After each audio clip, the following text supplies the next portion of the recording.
Hey folks, welcome back to my channel. I'm going to do some oracle messages with the Egyptian oracle deck. I really like this one. It was quite popular as well, the reading that I did with them last time. So I'm going to have a go of these again because I've not used them for a while. Now, I've not shuffled them or prepared them like to deal out yet. So I'm going to do that as we go through the reading. I'm struggling with my words. I don't know if somebody else is some sort of blockage there. We'll find out more as we go on. But as I put these down, this card on the top literally just slid out like that. So I feel we need to look at that one first of all.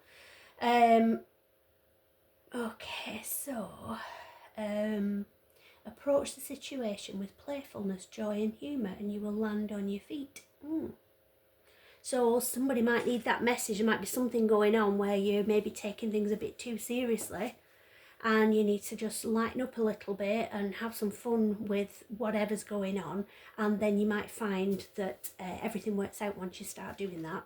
Okay, so let's have a see what other messages pop out. So this is a timeless reading for the collective, so whenever you see this is when you're meant to hear the messages. If you could put some thought into the kind of things you want to receive messages on, and I will be guided to give you those messages. This should be leaping out for us. Here we go. This is a scarab, picture of a scarab beetle on there as well. So hard work and faith in yourself will help you to achieve your goal. So the scarab beetle, correct me if I'm wrong, somebody might know this, and without being able to use my phone to Google this, I don't know for sure, but I think that's the dung beetle, is it not? And they basically roll up a little ball of dung and just push it right up a hill. They don't give up. They have faith that they're going to get there. And as far as that little beetle knows, it can't see what's in front of it because it's got this big dollop of dung in front of it. Can't see what's in front of it. Doesn't know how it's going to make it. It just knows it has to keep trying. So that's the message behind this, is you've got to just have faith in yourself and keep going. So for anybody who's just feeling like giving up on something or thinking everything's too much of a struggle, just keep on going, just one foot in front of the other. One of my favourite sayings, you might have seen it on one of my readings already, is because I've been through a lot, and what's helped me get through that is one of my favourite sayings. I don't know if it's definitely Winston Churchill, but my understanding is that it was a Winston Churchill quote during the war times, and it's your darkest hour is only 60 minutes long, which once you think about it in minutes, it's actually not that bad, is it? Because you can get through a minute, then you can get through a few more. So it's just putting one foot in front of the other and just carrying on, not knowing what the outcome is, but just carrying on. Okay, so let's see what else we need. I love these cards. Fascinated with Egyptology, so I do really like these cards. The images on them and everything are beautiful. Oh, let me know in the comments as well where you're watching from. I'd love to know where you're watching from.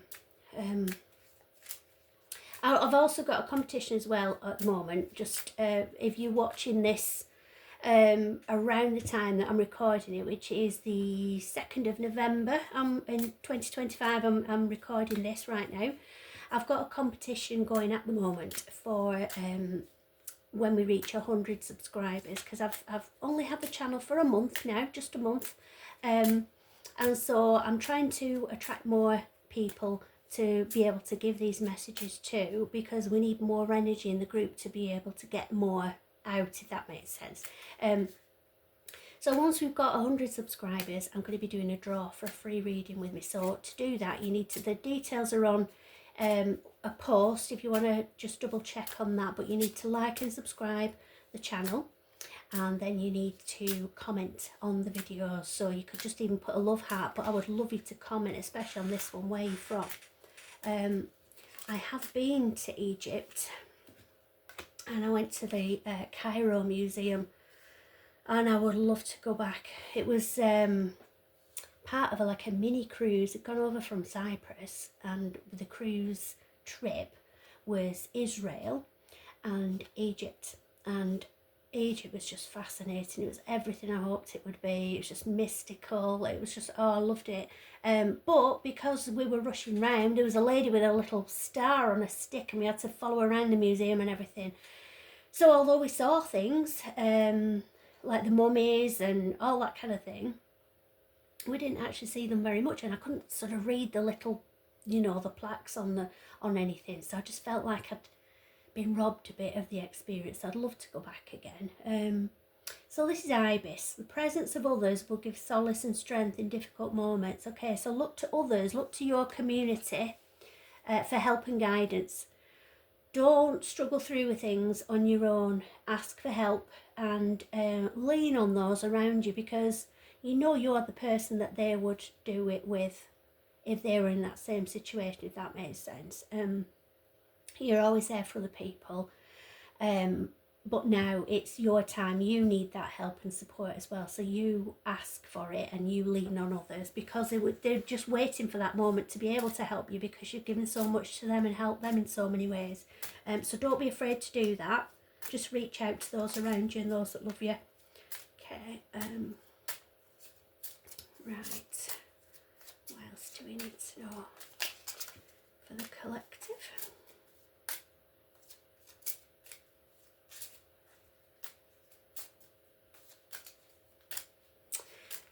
When things aren't coming out as easily as they would normally, and when, like initially I was struggling to get my words out, just feeling like there's a blockage, so there's quite a significant energy of blocked throat chakra.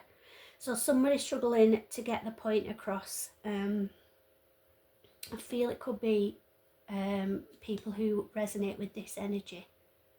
So where you're feeling a bit tongue-tied or a bit, say in a situation where you go into, say a meeting where you're all sat around, one of those awful meetings where you all have to go around and introduce yourself and tell them something about yourself.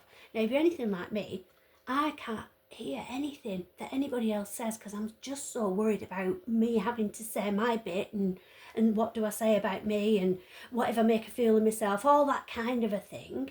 So if you're in that insecure energy and feeling vulnerable, you're not yourself in that moment, are you? You might be a fun-loving, humorous, full of energy, bubbly person normally, but in that situation, you go into yourself, don't you? So if you're in that energy, that's when you need to lean on the people more around you that uplift you, and just confirm that yes, you are that bubbly, uplifting person. You go out there and shine your light brightly. Then we have Nefertiti. Embrace your feminine side and use it to create a world full of love, joy and peace. So that's sitting in your feminine energy. And oh my goodness, there's a fly literally trying to land on me, which I see as a sign of negativity. Flies are just a negative source of energy as far as I read it. So the fact that it's literally trying to land on me and stopping me from getting these messages out is another confirmation that somebody is really, really struggling between insecurity and vulnerability and feeling confident in themselves and positive. So you've got to find ways of focusing on the positive to repel negativity, basically. Right, okay, any other messages? What do my friends need to see about the energy around them at the moment? Let's have 2 more cards, please.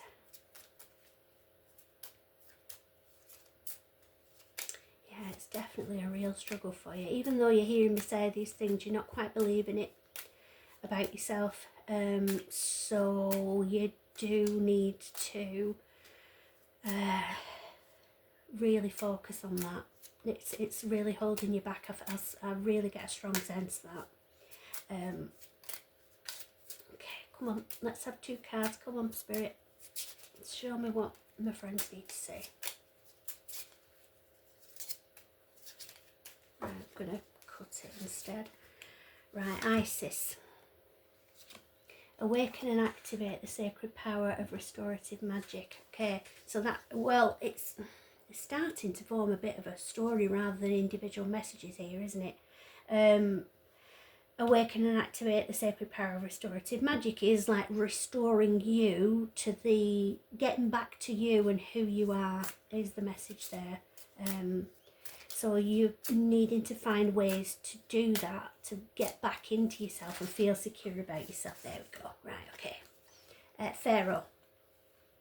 Strong leadership requires a healthy balance between intuition and logic. Okay, so that indicates a battle between your heart and your head. And I always say, if you are in a situation where you don't know whether to go with your heart or your head, how you feel or what you think is logically the right thing to do, then I always say in that situation where it's a head and heart moment, trust your gut, because that's your intuition. If you sit and think about something now, I'm trying to think of a good example for you. Right, try and think of a situation that may have happened in your past and it went how you wanted it to do. But you might have had two options there. You might have had two paths that you could have followed. At that turning point there, you could have gone that way or that way. So have a think, knowing how it turned out and everything was okay, have a think what would have happened, how you would have felt had you taken the other option and what might have happened. And you'll find if you even just think about that possibility, you'll have a churny sort of feeling in your tummy. That's your intuition guiding you. No, hang on, no, that's not what to do. So know that you can trust your intuition, your gut feeling. Even people who don't believe in all the woo-woo psychic stuff that I do, and you obviously do, or you wouldn't be watching these things. Even skeptics use the term gut feeling, don't they? And they just knew something was wrong, or they just knew something was right. That's your intuition. So trust that.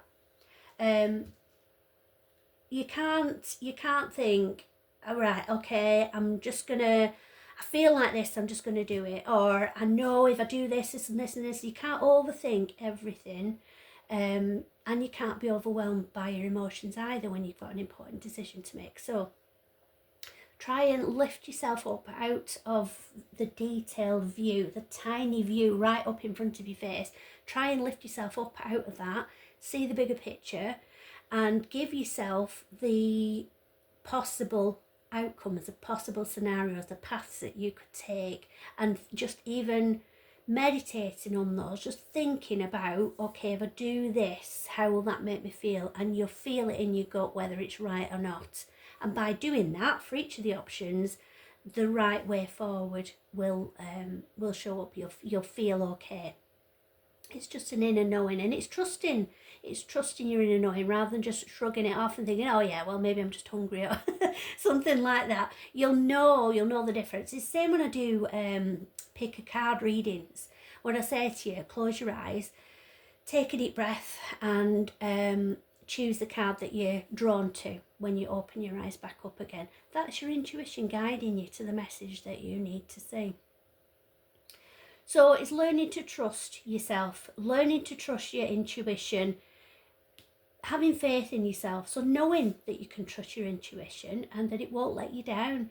And also, don't ever be afraid of doing the wrong thing and being so scared of going the wrong way, taking the wrong path, that you don't move.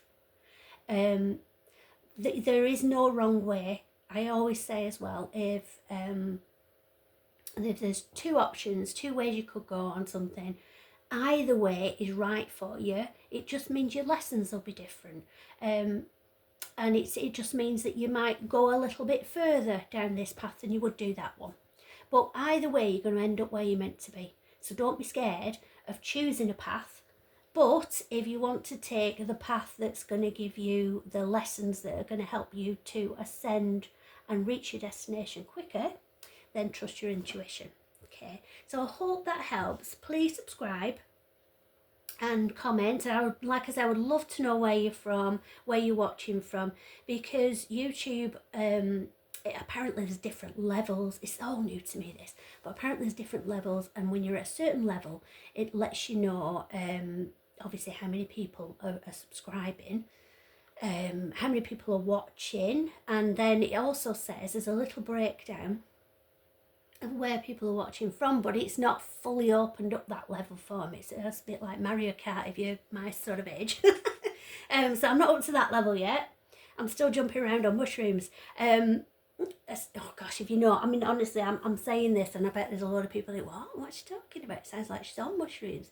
Anyway, the point is, it's saying to me that there are a lot of people from the UK, which I'm in the UK. I live in a small village near Lancaster in the north of England. You might be able to tell that I'm northern from my accent. But there's also a lot of people from America, which is lovely because I really resonate with America, and some people from India as well.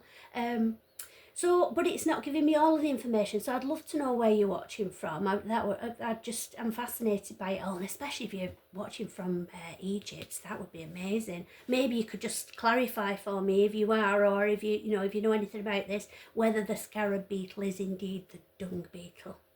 I'm not going to lose sleep over it, but it would be interesting to know. Anyway, I hope you're all well, and I will be on again soon. Please, in the meantime, watch any of my other videos because they're all timeless and they might have meaning for you. But this is just a general, timeless reading for the collective, and I hope it's had some meaning in there for you. So love and light to everybody, and I will see you soon.